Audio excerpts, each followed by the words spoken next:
Hi, I'm Mash Ponigala, brand strategist at Spellbrand. In today's video, we're talking about pivoting your business, both during a crisis and after a crisis. Of course, right now we're in the middle of probably one of the biggest kind of crises that maybe mankind has ever faced. Maybe, at least in the modern age, COVID-19. Now, 2008 was a pivotal moment.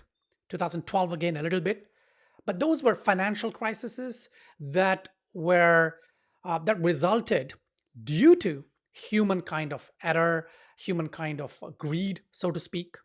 Now the COVID is a little different.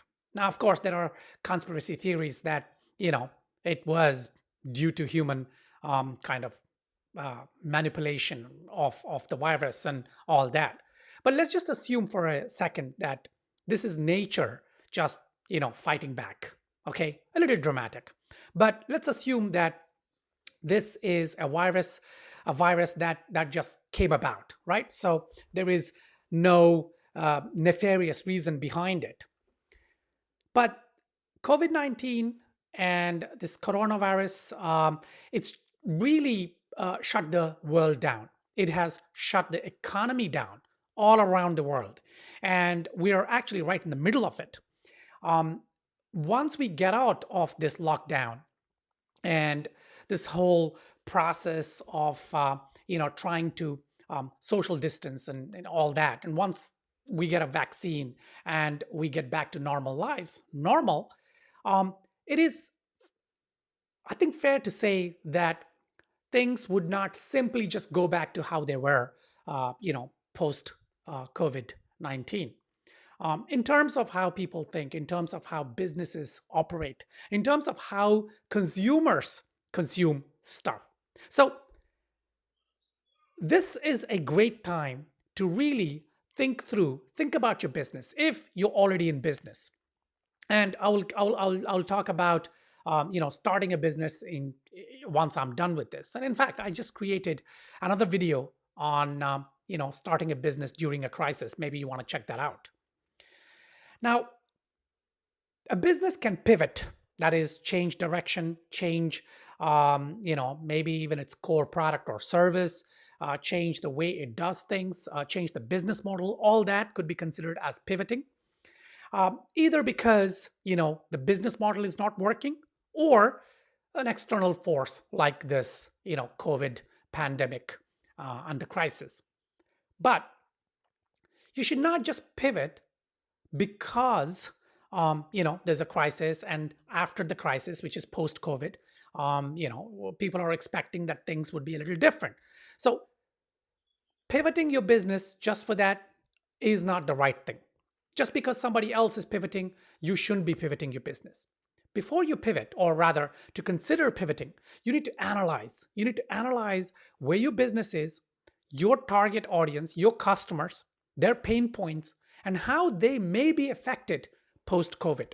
So it takes a little bit of digging around. It takes a little bit of knowledge and perhaps even analyzing a kind of a utility of your customers in relation to your product, your service, and your competitors. What are they doing, right?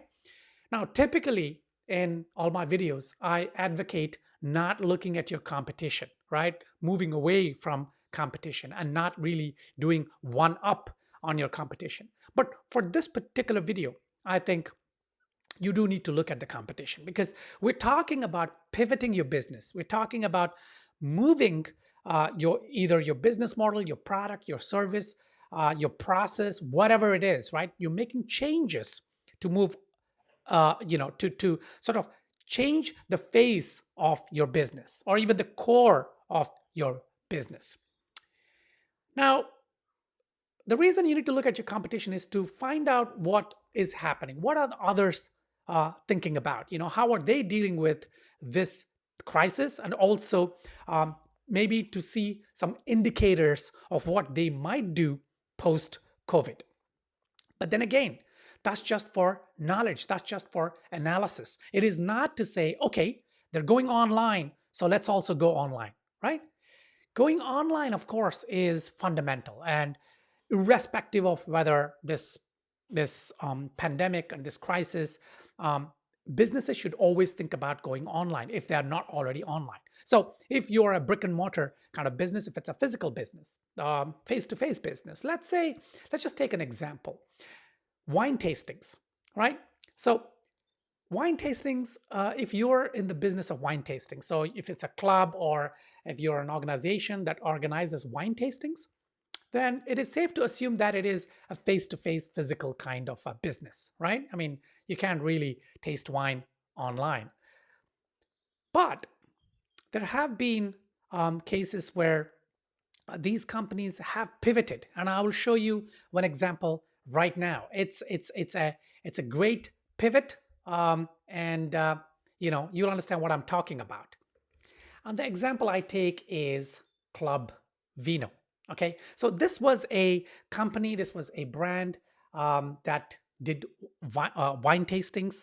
So they would book, if you become a member, they would book prestigious kind of restaurants and lounges, and have different kinds of events where they actually kind of gather around the expert, the wine expert, brings together. Maybe it's a theme. So they usually have themes, and the theme could be, let's say, I don't know, wines of the Rhone Valley, right, in France. And so they would get together. I mean, this guy, I think, and his team put together some wines, and members would come in. They would pay, of course, a fee for this, and they would just taste, go through it, notes, compare notes, tasting notes, a little bit of history of the wines, and so on and so forth. But once this happened, and there was a lockdown, and all pubs, restaurants, and everything had to be closed down. Um, this guy, let me get his name. Ah, yes, Marco Castanelli. Castellanelli, right? Okay, so Marco actually decided, um, no, I'm not going to wait for the lockdown, right, to lift, and then the restaurants to come back and all that to start my events. Let me just take this online.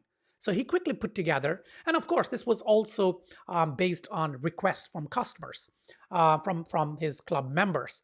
And so what he does now is really um,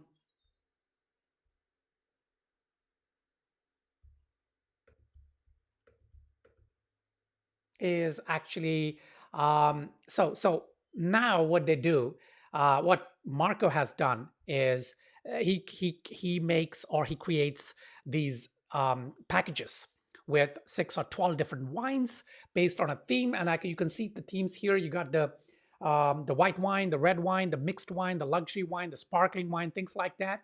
And then there's printable tasting notes, printable glass markers, and access to an online video where our founder and head sommelier, Marco, will guide you through the wines. Well, there. Um, so, so you get the package. I think there's a particular time you log in. Maybe it's a Zoom call. Everybody logs in, and then Marco does the tasting in his home and members. And this is fantastic. I think this is actually a better way than, well, yes, there is a little bit of fun, when you go to a wine tasting. You go to that restaurant, you meet people physically, you shake hands, and you're having, and there's laughter around, there's food. But I think this also is a great way, because all the people, so this is about touching non-customers. So in one of my videos, I talked about non-customers and how you should always be looking to sort of get non-customers on board, and that is at the crux of moving away from the red ocean into the blue ocean, right? And I think you should check out that video. I'll leave a link below, and it will really give you an idea on not just focusing on your customers but non-customers. So in this case, for example, let's say I am a wine enthusiast, but I'm very busy, right? I can't go to wherever this wine tasting is, and and especially for Marco, it has to be his city, right? That's it. It has to be where he is. And then I have to, I don't know, travel there, find parking, or maybe take public transport. blah, blah, blah. And then after the tasting, I need to get back home. And so maybe I can't drive. So this is brilliant. Now, in the comfort of my home, I just, I have these 6 bottles that delivered, tasting notes, blah, blah, blah. The only thing missing would be the food, but that's easy. I could, rustle something up. And in fact, maybe my wife could also join me in the tastings, right?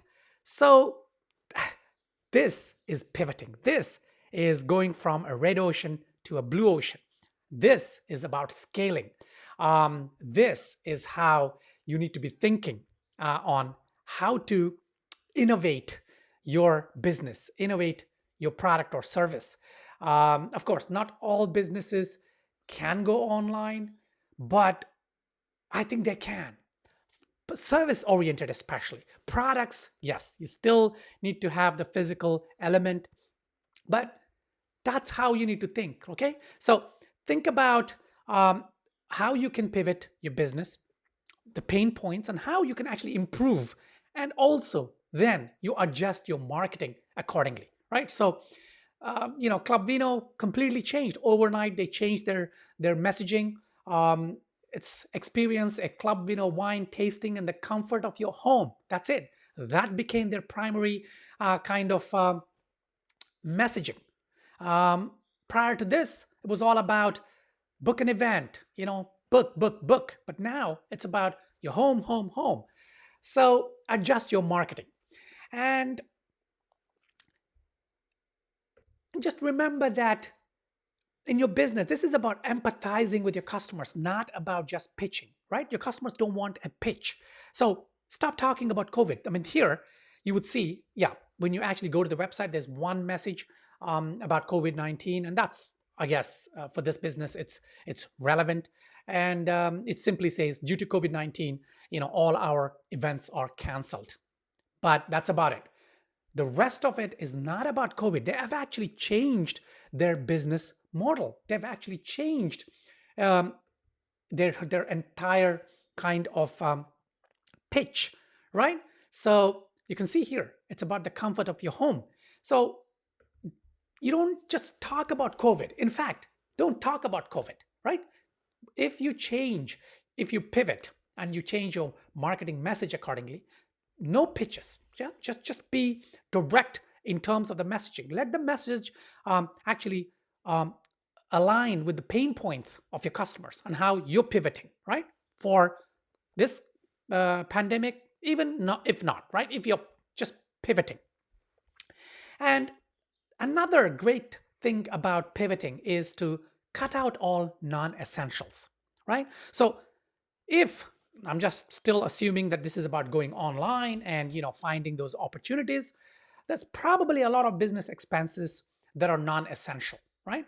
Now is the time to think about that. Analyze your workflow, analyze your process flow, analyze your purchasing, if it's a product, your vendors, your suppliers, warehousing, all these things.